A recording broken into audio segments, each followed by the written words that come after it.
You know that old saying is the enemy of my enemy, my friend? Well, if the enemy is President Trump, well, it sure seems so. The neoconservative think tank American Enterprise Institute and the Liberal Center for American Progress recently joined forces to publish a report blasting President Trump's foreign policy. That's a shock.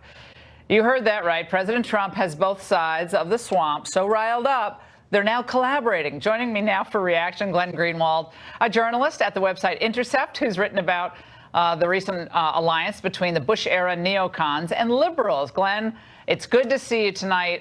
This is wild, but for us conservatives who, took a step back after the Iraq War, and said, oh, this was a mistake. We've got to be much smarter on military interventionism. I guess it's not all that surprising, but it's just now out in the open. What we thought is now true. Yeah, I think it's one of the most undercovered stories of the Trump era, this sort of ideological shift. When I started writing about politics in 2005, the root of all evil for liberals was the American Enterprise Institute. John Yoo and Bill Kristol and the Kagans, Daniel Pletka. And these are the people who are now joining with the establishment wing of the Democratic Party to defend this very militaristic, internationalized, institutional assertion of military force, which they see President Trump, in a lot of cases rightly, as well as people on the left, as opposing. And this predates Trump. A lot of neocons were preparing to support Hillary Clinton before Trump even became a candidate because they found her brand of hawkishness. She criticized Obama a lot for being insufficiently belligerent, quite attractive. And this shift is really quite profound. Well, and he's doing it in other ways, too. I mean, Trump has blown up a lot of old alliances. The Koch brothers, you're seeing that split. Richard Trumka saying he's not ruling out supporting Trump in 2020. I think it's good to mix all this up. I mean, all these old alliances didn't deliver all that a greater result, at least on foreign policy, and a mixed result vis-a-vis United States versus China on the economy. And Trump's like, well, I'll work with anybody who will work with me. And I guess his enemies are saying the same thing. Absolutely. I mean, the view of Trump, for example, that I'll meet with any leaders about preconditions was Barack Obama's flagship position in 2007 that horrified Hillary Clinton. And especially on these kind of international trade agreements like the World Trade Organization and NAFTA and TPP.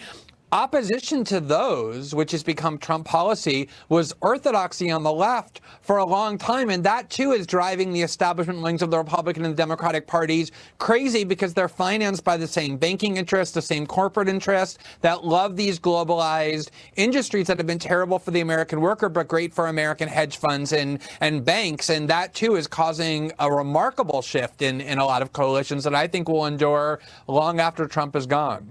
Yeah, I think the old order is forever disrupted. I don't think that's ever coming back as much as they kick and scream. And speaking of unholy alliances, Glenn, I want to get your thoughts on something else. The Intercept has written about former LA Times writer and current NBC darling intelligence reporter Ken Dilanian. Now, tell us more about the relationship with the CIA and why we probably see him on TV so often. Dilanian as an LA Times reporter and what he used to share with the CIA. Well, it's really amazing because we at The Intercept did a FOIA request where we asked the CIA to turn over their communications with reporters, which they can't refuse to do on national security grounds because they're communicating with journalists. And they turned over emails that had all kinds of communications between the CIA and Ken Dilanian, where he would say, I'm about to report on you. Here's the draft that I want to say. What do you guys think? What should I change? And we published all those emails, and lots of liberals said Ken Dilanian is the worst. He's a servant of the CIA.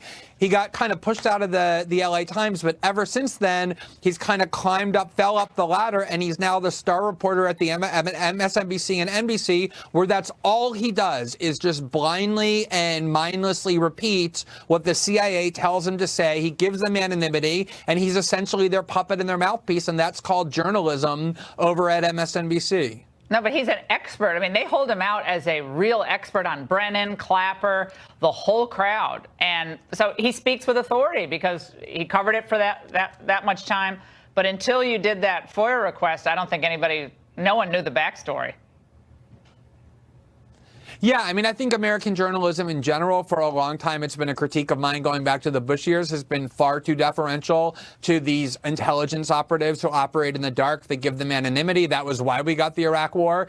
But I think Ken Delanian takes this horrible practice, and he's kind of the world champion at benefiting his own career by just acting as a stenographer for the intelligence community. And he has become a hero of Democrats and liberals who watch MSNBC, because now the CIA, remarkably, is the agency that they venerate and revere more than anyone else, and therefore a journalist who is their spokesperson is kind of a TV star for them. It's really a remarkable and bizarre and surreal turn of events. Oh my goodness, it's wild. Thanks so much. We really appreciate it.